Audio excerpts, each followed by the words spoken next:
Genesis chapter 2, verses 21 through 22.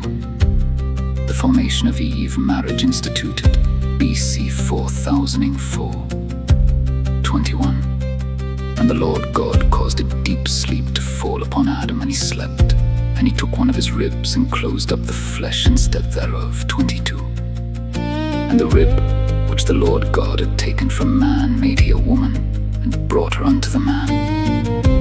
Here we have the making of the woman to be a helpmeet for Adam. This was done upon the sixth day, as was also the placing of Adam in paradise, though it is here mentioned after an account of the seventh day's rest. But what was said in general, chapter 1, that God made man male and female, is more distinctly related here. Observe, 1. That Adam was first formed, then Eve, and she was made of the man, and for the man. All which are urged there as reasons for the humility, modesty, silence, and submissiveness of that sex in general, and particularly the subjection and reverence which wives owe to their own husbands. Yet man, being made last of the creatures, is the best and most excellent of all. Eve's being made after Adam, and out of him, puts an honor upon that sex as the glory of the man. 1 Corinthians chapter 11, verse 7. If man is the head, she is the crown, a crown to her husband, the crown of the visible creation. The man was dust refined, but the woman was dust double refined, one removed further from the earth too. That Adam slept while his wife was in making, that no room might be left to imagine that he had herein directed the Spirit of the Lord, or been his counselor.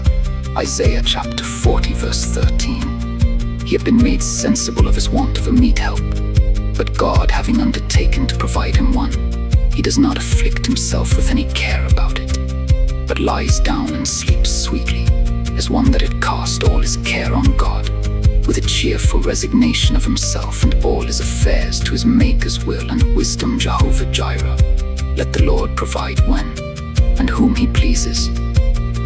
If we graciously rest in God, God will graciously work for us, and work all for good. 3. That God caused a sleep to fall on Adam, and made it a deep sleep, that so the opening of his side might be no grievance to him, while he knows no sin. God will take care he shall feel no pain.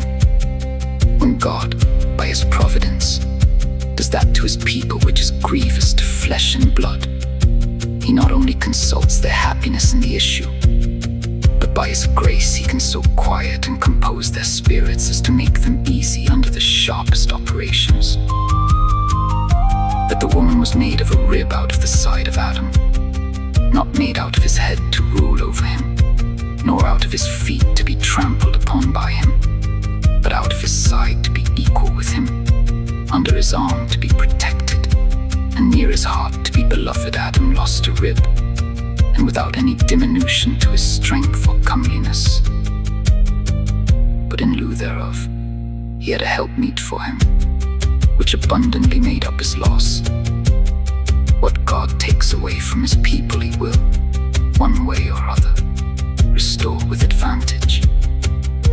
In this, Adam was a figure of him that was to come, for out of the side of Christ, the second Adam, his spouse the church, was formed when he slept the sleep, the deep sleep of death upon the cross, in order to which his side was opened, and there came out blood and water, blood to purchase his church, and water to purify it to himself.